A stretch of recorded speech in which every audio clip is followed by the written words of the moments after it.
Welcome to this station, folks. The tape starts here. This is scenery from, I think, from Haiti, but it's not much different from scenes in Jamaica. And you see, it's a poor, well, striving little country that's struggling with a few fishing utensils, and they don't even have fish in the boat. And as yet, I guess he's going out to do fishing. But we're talking about a series series of coming to America, folks, and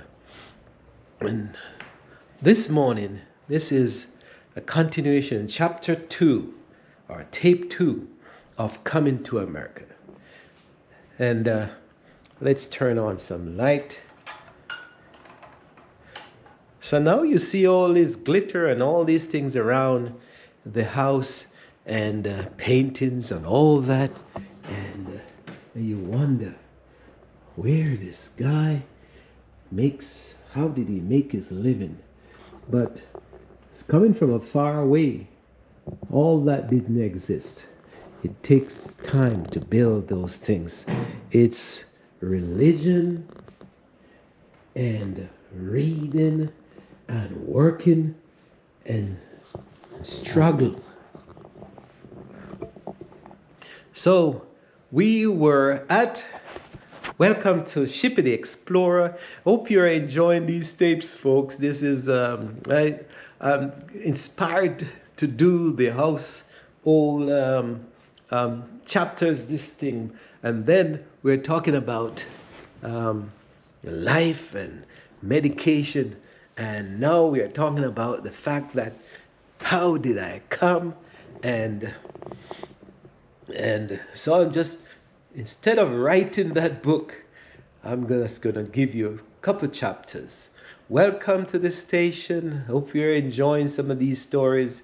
Share, like, and subscribe, folks. If two of you ever subscribe every day, I'll be building this station. Shippy the Explorer is exploring all aspects of life, and I hope you're being entertained. I've always said, welcome and blessing to you this day. So yesterday, the last chapter, the last tape, I talked about where I reached when I first came. I reached I forgot my first job and how I was wrongly paid. 50% of the government's standard pay, I was given half. So that's the first lesson. Know your rights whenever you come to this country. Didn't know that until years after. So now I'm in the country. Let's continue. I'm in America, and I asked the supervisor, Genus, to shift me to another shift so I can, in the back of my mind, my friend had said, come to construction, because even if you labor in the labor field and construction field, remember, this is my field. Back home, I was a teacher, so I'm teaching construction, but American construction is a little bit different from Caribbean construction, but the basic is there. You're talking about stress and strain and bending moments and angles and perspectives and all of these things, and concrete. But here in America, they're building these homes out of wood and all sort of things, and that's simple material. So the guy say, come on, my friend Peter Lambert, I call his name, says, come on down, we're gonna take you. So I want to go to construction. The construction starts at 7 o'clock in the morning. Come on, and I say, come on, paint. You can make more money, man. So I asked the supervisor, Genus, to switch me. He says, no, I'm not gonna give me no work. So for 2 weeks, I come into Gina's at 3 o'clock in the evening, and I work till 2 in the morning. And then my mother picked me up, always with a bag of leftover chicken and giant sandwiches. And I go and I bathe. I think I showered, because when you work in Gina's, you smelling like chicken yourself. You're greasy. So I showered, and by 2:30, 45, I fall into the bed and I sleep. And then I have to get up at 5 because the other job is calling on my footsteps. 5 o'clock I got up. And I dressed. I put on my pants and my shoes and the socks, and now it's winter time, it's fall. And I run down Lee Avenue. And behold, there was ice on the floor. I slid down to the bottom of Lee Avenue in the road with my shirt in hand. And I got up and I ran across the street to the bus stop.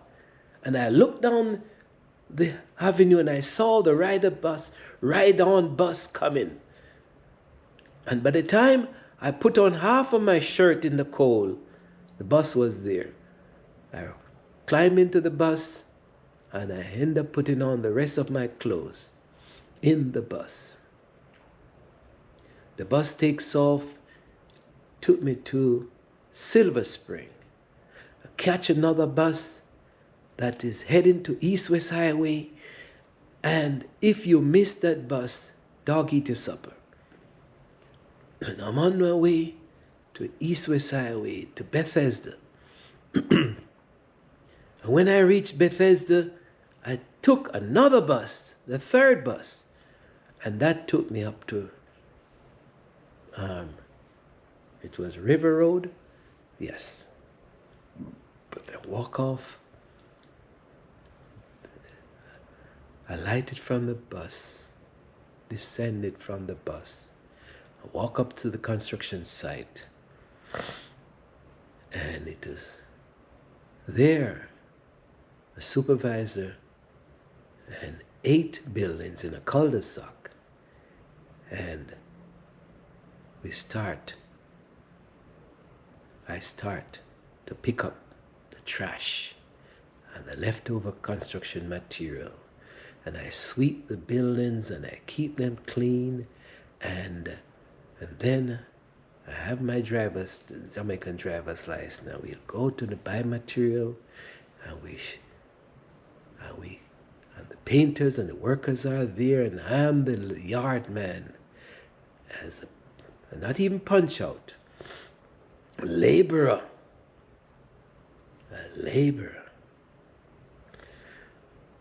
And the construction supervisor decided to pay me, I think, $3 something an hour. $3.25, I think. I don't remember the exact thing. And I worked till 2 something in the afternoon. And I rushed home. Now, I think they dropped me back. The only way to reach back and reach the other job is I got a ride from the supervisor. They dropped me back along the park, rushed home to the work, and then I rushed to the other job and worked from 3 again to 2 in the morning. And I did that for a week or so until I decided to stop. Now, each day on the construction site, there's no, in Bethesda those days, a part of it was still cornfields. 40 years ago, cornfields were outside Bethesda, believe it or not. Very few shops. One little tuck shop in the corner, and we'd get sandwich. But I'm not making enough money to buy sandwiches. My supervisor would give me money, sometime buy me a sandwich. But if I'm hungry, each morning I made sure that I took, guess what I did? I took a giant sandwich out of the freezer and a couple pieces of chicken from the freezer and put them in a bag, in a paper bag, and then another bag, and wrap them. And that is what I took to work, the construction site. How do I warm up that sandwich? I take that bag of food and I went out into the field behind the management office, and I hung my bag in the sun on the branch in the tree so that no animal or dogs would reach it. And by lunchtime, 12 o'clock, most times, that sandwich would be thawed out. And that's for lunch. That's for lunch.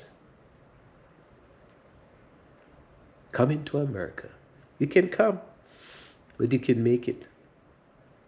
And that's the second lesson that you learn in America. You come with the mindset that you are from maybe a third world country, from a developed country, but you're coming to make better.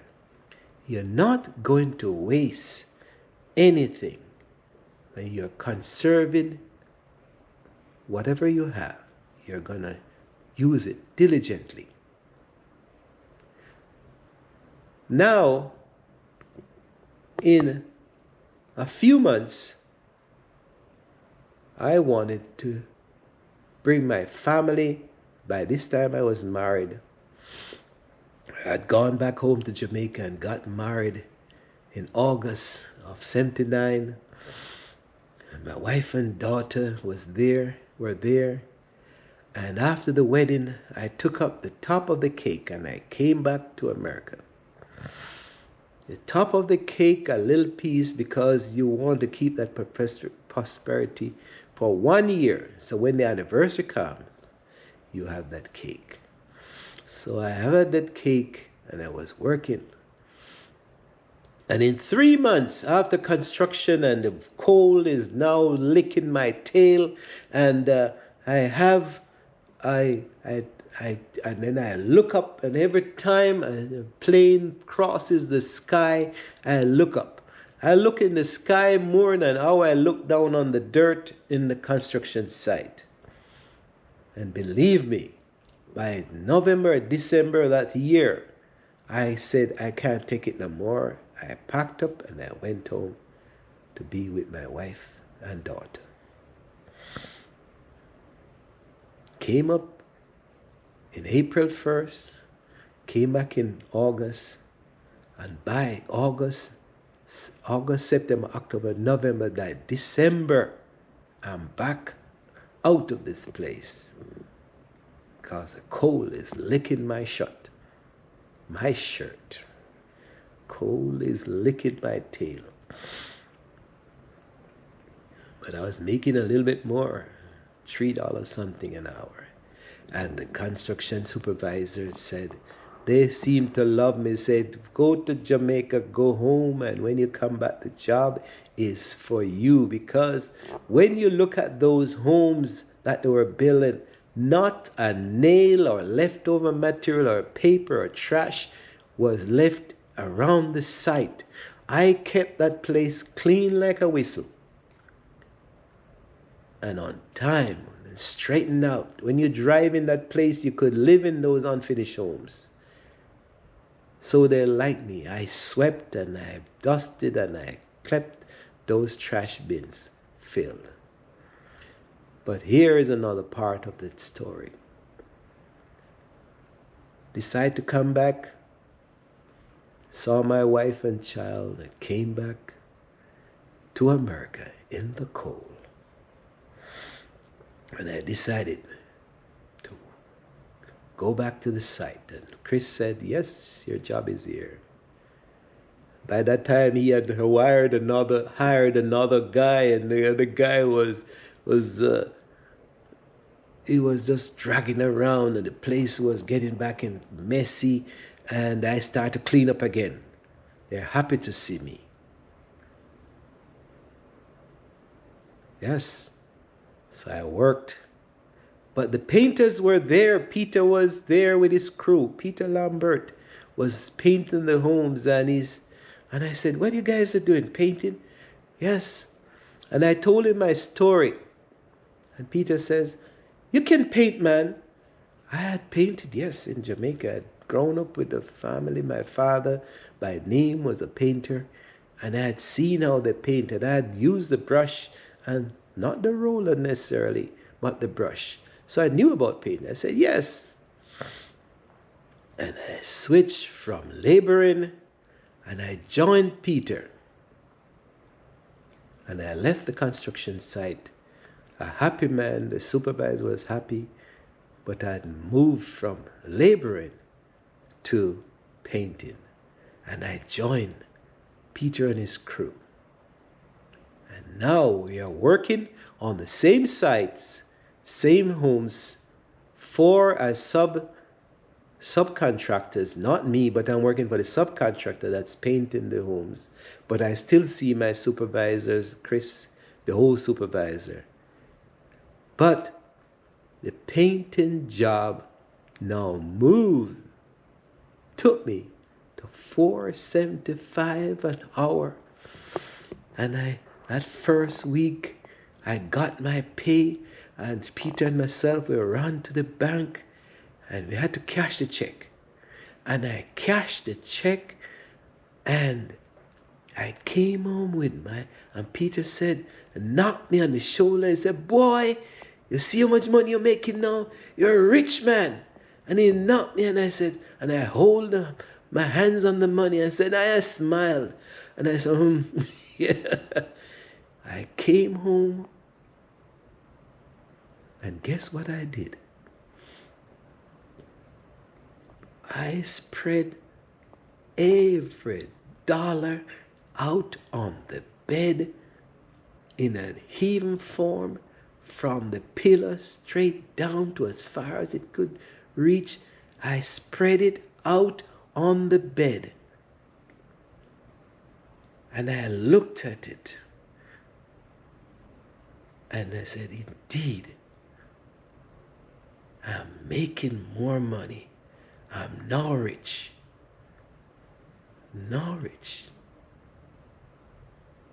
And I don't remember what I did. I think I made an effort to lie on the money that spread on the bed for a minute or two, and I think and I thought about my life in America. And when I was satisfied with lying on that money, I picked them up one by one, the dollars, $5, $10, and I put them together. And I think that same week, I realized that I had to be saving for my wife and daughter to come to America. They had told me, the immigration told me that, or some friends had told me that you had to have at least $2,000 before you can apply for family. $2,000 per person, I think. So I started a savings. And that's the second lesson for you in America. You come to America, start saving right away. But I'm thinking I'm rich because I'm able to put a few dollars in the bank. And I went to, is it not Barclays Bank, Bank of America. And I opened the account, and I started to put a few dollars every week until I had that money saved. Then I went to the authorities, immigration authorities, and I start the process of applying for my wife and daughter. And that's where we are in America. Second lesson is to save. Now you start to build your savings and you feel stronger. You're feeling more confident in the country. And I worked, cleaned the houses, and I worked, and I mopped the floor, and I worked, but I come home and I showered, and I go to church. And that's where. Yeah? You need to read the email from Maria. Marie? From who? Downtown. Okay. That's where we are. So, like, share. That's the second tape of the day. Like, share, and subscribe, folks. And tell me, make comments if you like my tapes of coming to America.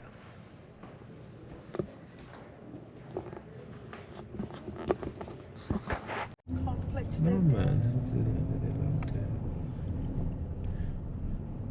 This is Washington, D.C., folks. You can see all the towers in Washington.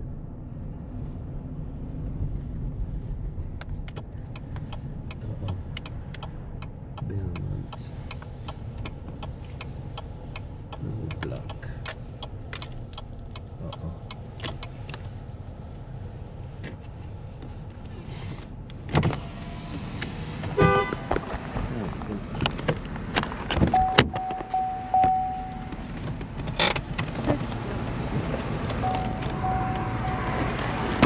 Oops. Morning. Ask your question.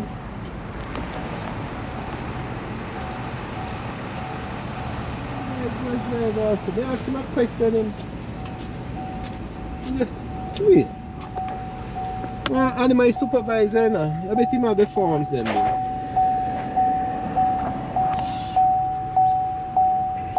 Can him never hear you? I say you Yeah, upon me I may say hold a second. I may come out. Still driver. Hi. Can go in the casa? I can go? Gracias. Wow, good job. Wow. Hola. No problem. No problem. Thank you. Woo. Wow.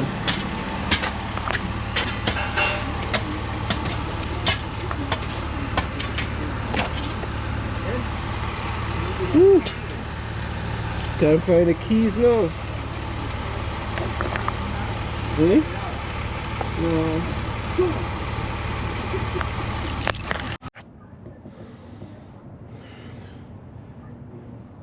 We catch a sunset to identify the end of the day, because we never know when we are going to relate to it. This morning we got up and we have experienced this day, and for 12 hours of sunshine. It's from maybe 7 o'clock, 7, and it's coming on to 6. So 12 hours of sunshine in that day. In that time, a lot has happened, right?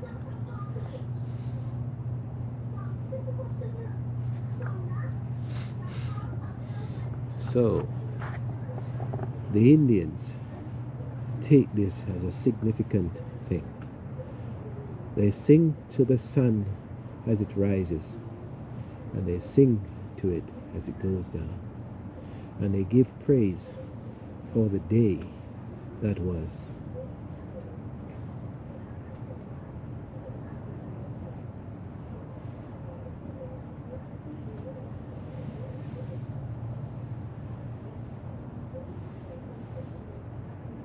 So let us give praise for the end of a day that was.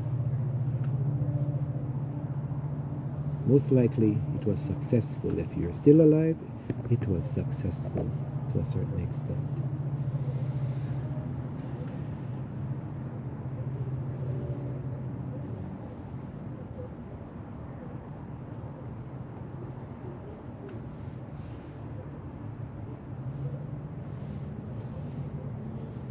But we watched the sun came up this morning and it fought among the clouds, and it labored all day, and now it's struggling among the clouds as it goes down. It tried its best, it gave its best, it gave us the best warmth that there was. In the north, we're cold. In the tropics, it's warm. And in the south, it's warm. So we say, God give it this day. And we say thanks for all the blessings in the world.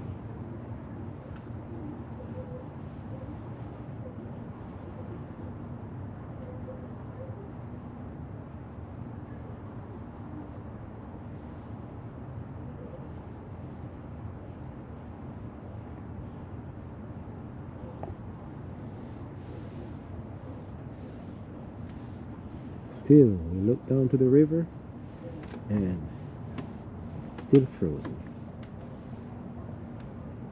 Move slowly. It's moving slowly. Showing that things have impeded the ice, the cold, the leaves, the stones, but it still flows.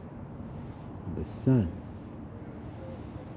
I talk about on time, routine.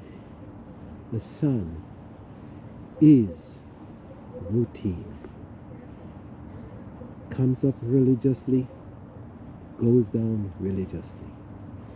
It has been doing this for millions of years. Man is now just sharing a bit, a part of this experience. We look at this as mystery, but with science, we get a better understanding of what it is. A nuclear reaction, millions of nuclear reaction taking place to produce heat and light. 93 million miles away, and often in the summer you are burning up. 93 million miles away, and it looks like it's just over the hills.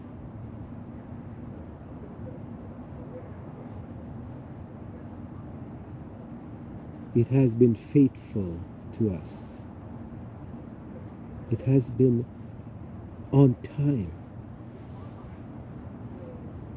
It has been religiously a giver.